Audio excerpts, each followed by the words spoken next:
ঘটনা শুরুতেই একটি ছোট্ট কথা বলে রাখা ভালো।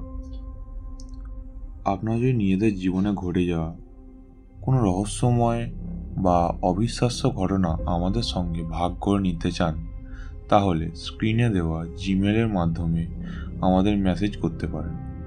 আমরা সেই ঘটনা কল রেকর্ডিং অথবা আমাদের নিজেদের কণ্ঠে শুনিয়ে সবাইকে জানিয়ে দেব।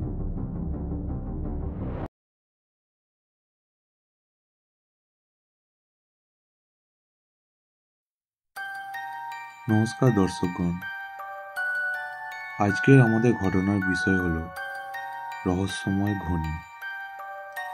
এই ঘটনাটি আমি আমার জেঠুর মুখ থেকে শুনেছি। তার ভাষ্য অনুযায়ী এটি ছিল একদম একটি স্বাভাবিক দিন। আমাদের বাড়ির পাশে যে বড় পুকুরটি আছে সেখানে মাছ ধরার জন্য জাল ফেলা হবে। অবশ্য এক কথা এটা আমাদের পুকুরই বলা চলে। হ্যাঁ, আমাদের ও আমাদের জেঠুরের উভয়েরই এর মধ্যে ভাগ আছে। আচ্ছা, এরকম মূল ঘটনা আসা যায়। এবার যথারীতি পুকুরে মাছ ধরা হবে, সেহেতু জেঠু বড় বড় মাছ ধরার জাল পাত্র প্রস্তুত করে রেখেছিলেন। আমাদের পুকুরে মাছ ধরা সাধারণত ভোর 3:30 থেকে 4টের মধ্যে। আজও ঠিক সেই সময় মাছ ধরার কাজ শুরু হয়। জেঠু মাছ ধরার সব সরঞ্জাম নিয়ে পুকুরের দিকে রওনা হলেন। বাড়ি থেকে পুকুরের দূরত্ব খুব বেশি নয়, মাত্র 2 থেকে 3 মিনিটের হাঁটার পর। সেখানে পৌঁছে তিনি একে একে সব সরঞ্জাম মাটিতে রাখলেন এবং জাল ফেলার জন্য অন্যান্য লোকের অপেক্ষা করতে লাগলেন। ঠিক সেই সময় হঠাৎ তার চোখ পড়ল পুকুরের জলে। তিনি দেখলেন জলে একটা ঘূর্ণি লেগেছে। এটি একটি আমাদের গ্রামের প্রচলিত শব্দ, যার অর্থ হলো যখন একদল মাছ কোনো নির্দিষ্ট স্থানে এসে জলকে এলোমেলোভাবে নাড়িয়ে দেয়, তখন সেখানে স্রোতের মতো ঘূর্ণি সৃষ্টি হয়।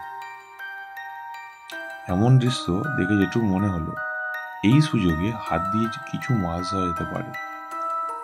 সাধারণত যখন মাছেরা এমনভাবে ঘূর্ণির সৃষ্টি করে তখন তারা কিছুটা বিভ্রান্ত হয়ে পড়ে, ফলে হাত দিয়েই ধরা সম্ভব হয়। তাই তিনি ধীরে ধীরে পানিতে নেমে ঘূর্ণির দিকে অগ্রসর হতে লাগলেন। কিন্তু যতই তিনি ঘূর্ণির কাছে যেতে থাকলেন, এটি ধীরে ধীরে দূরে সরে যেতে লাগলো। কিছুক্ষণ পরে হঠাৎ তার হুঁশ ফিরল এবং তিনি উপলব্ধি করলেন যে তিনি প্রায় পুকুরের মাঝামাঝি চলে এসেছেন। সঙ্গে সঙ্গে তিনি উঠে আসার চেষ্টা করলেন, কিন্তু তখনই তার মনে হলো একবার পিছনে ফিরে দেখা দরকার। পেছন থেকে তিনি স্তব্ধ হয়ে গেলেন। তিনি হঠাৎ পেছনের দিকে আবার তাকালেন। তাকানোর পরে তিনি স্তব্ধ হয়ে গেলেন।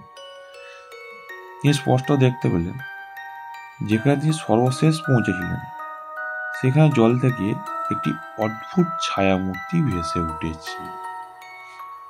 এটি যেন ধীরে ধীরে বাতাসে ভেসে কবরস্থানের দিকে চলে যাচ্ছে।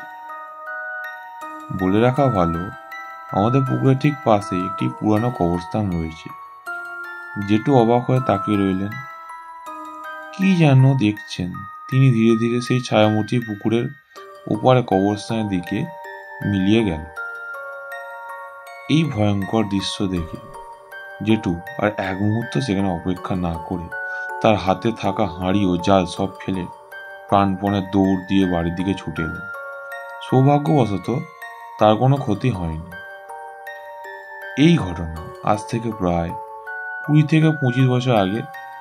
এখনো সেই পুকুরে মাছ ধরা হয়, কিন্তু বর্তমানে কোনো অদ্ভুত দৃশ্য আর কেউ দেখে না। ধন্যবাদ। গল্প সমাপ্ত এখানে।